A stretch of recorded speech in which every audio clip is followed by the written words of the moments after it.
yàlla dem leen Madiambal Diagne impôt lañ ko wax muy jël bàyyi wax impôt di wax leneen ni dañoo tëj sama compte harcèlement way sama ligne éditoriale la ñu bëgg a attaquer yow impôt lañ la wax fayal.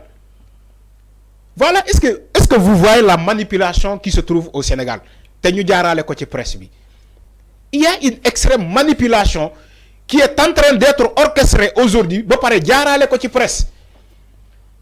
dañu ne presse entreprise bii tel diw en tant que patron de presse du groupe Avenir Communication Le Quotidien da nga war a fay impôt temps nga instruire toute la presse pour mu wax ci pour ñu ñoo jàppale la comme si yow tu es victime ngay victimiser wu. mais il est victime dina presse oui règlement de compte la oui acharnement la. oui man dañoo tëj samay compte mais il est victime parce qu'il a vu ses comptes fermés. Il faut arrêter. Est-ce que les gens se sont renseignés sur pourquoi on a bloqué les comptes de Madiambal Diagne? Parce que 2021 2022 jàpp 2024 fisc yi. ah fayul.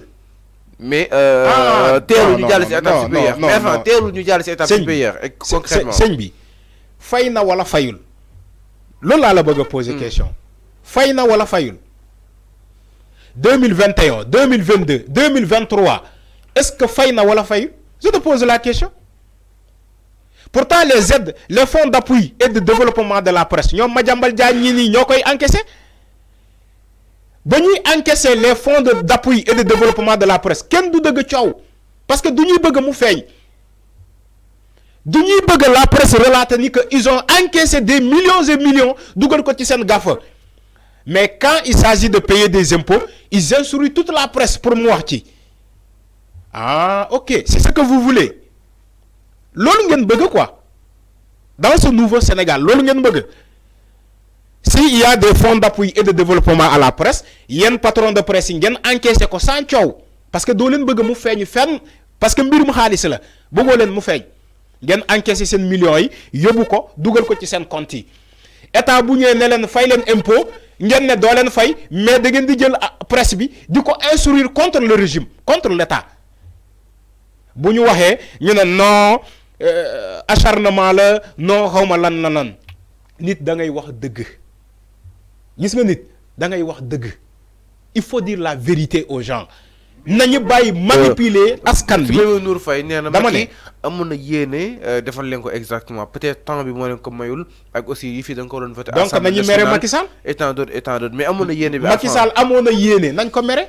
neneen na Diomaye fekk si yéene Macky Sall bi nga xam ni tam si amoon na la presse ne peut pas imposer Diomaye mu def Macky Sall lu mu bëggoon def il faut arrêter on n'impose pas un état ci sa bëgg-bëgg yow on discute on communique on discute avec un état on n'impose pas foofu laa bëgg nga xam ko suñu coow li depuis démb léegi maa ak yow c'est lii dama la bëgg a xamal ni que on n'impose pas un état la presse ne peut pas imposer l'état du Sénégal ci l'exonération fiscale on n'impose pas mais on discute en tant que citoyen on discute. mais enfin les conséquences su demee ba ñi nangu ñoo fay concrètement wala comme nu ñu ko fay la suite saisine la wala. ouais mais c'est comme ça yàlla bu ñu egg ci loolu. au cas où. mu ne fréquence ma ne nañu dem waxtaani autour d'une table wax état ñoom lu ñu mën ak lu ñu mënul.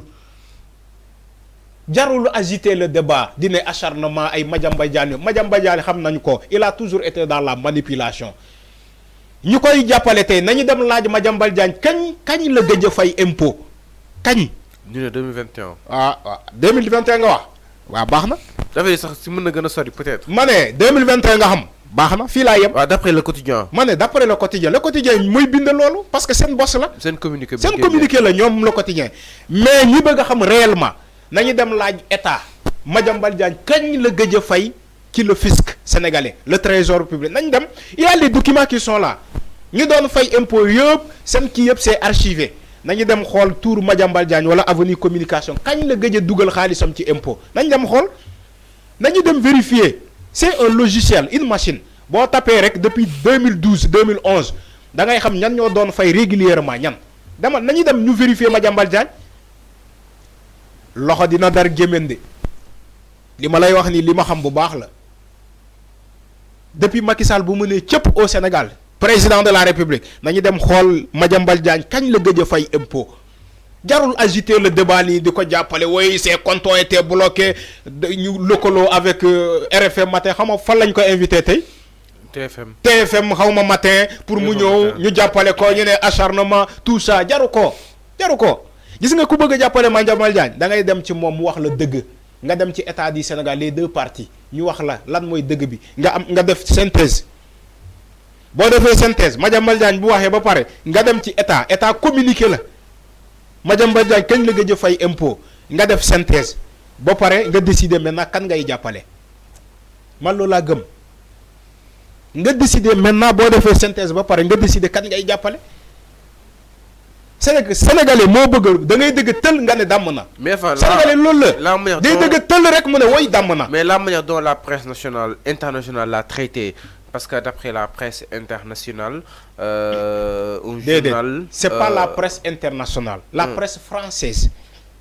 mais international non la presse française moo titré balaa ma wax Sénégal day wax opinion internationale ba pare man à la différence man ak yow à la différence man dama décider wax sénégalais dëgg moo tax ma ne la pour sénégalais xam nga boo nee presse internationale am na ñoo décider fen Sénégal waxuma loolu avant mais avant la différence mais quand on parle la presse internationale France ak lépp ngi si la presse française les autres presses n'ont pas parlé ainsi man je parle pour sénégalais lambda bu ñuy seetaan mu xam ni que il s'agit de la presse française moo titré loolu te benn la ci la presse française c'est pas tout la manipulation ñoom ils ont voulu que la presse internationale titré même le cas de Bah Diakhaté et Imam Ndao la presse française là la titré deux opposants ont été arrêtés au Sénégal pour avoir lan la donc les deux homosexuels ont été arrêtés au Sénégal. Non, deux homosexuels loolu keroog ci arrestation bi. Mais ci condamnation bi laa wax. Deux opposants ont été arrêtés au Sénégal pour offense au PM. Voilà. Mais c'est ça. Mais loolu la ñu bëgg ñu titré ko. Ci le cas de Madiambal Diagne ils sont revenus Madiambal Diagne a dit il parle à la presse internationale à la communauté internationale keroog bu ñu jàppee son directeur bu ñu interpellé sax du jàpp keroog bu ñu interpellé son directeur de publication Mohamed Gueye. Quand il était à l'international, mon Madiambal Diagne, il était en France. France ou la Suisse, je sais pas, entre France et la Suisse. Mais je crois qu'il était en France, Madiambal Diagne. Qu'est-ce qu'il a déclaré? Day dakal voyage pour nous soutenir son directeur de publication, ce qui est normal. Mais yamul ci lolu. Lui, il parle à la presse à la communauté internationale. Qui l'acharnement, bu ñu bëgg def au niveau de la presse wala ci presse mom le quotidien.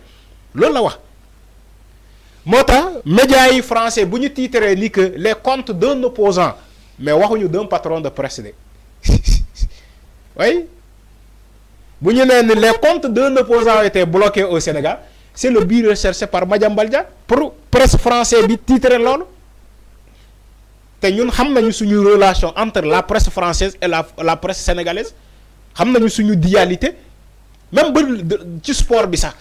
Même ci le domaine du sport ñi may seetaan xam nañ baax li may wax même presse sportive sénégalaise bi léeg-léeg presse sportive française bi day titre loo xam te lu dul dëgg ñun les acteurs de la presse sportive au Sénégal ñu xëy démentir loolu ñu koy defante bu sap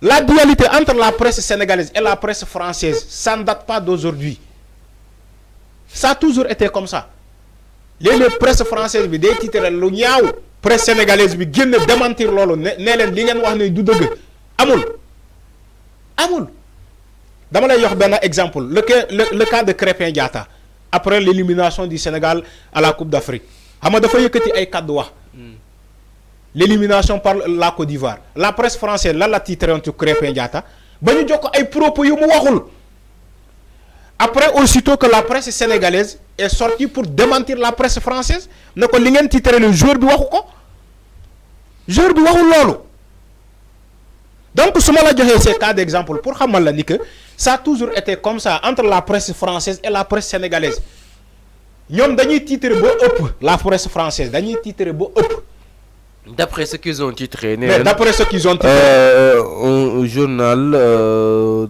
qui oppose, un journal d'opposant au régime Oui. a été. un journal d'opposant au régime C'est a vu ses comptes bloqués. Ok. Mais est-ce que l'on am? Mais le quotidien journal opposant là quand même.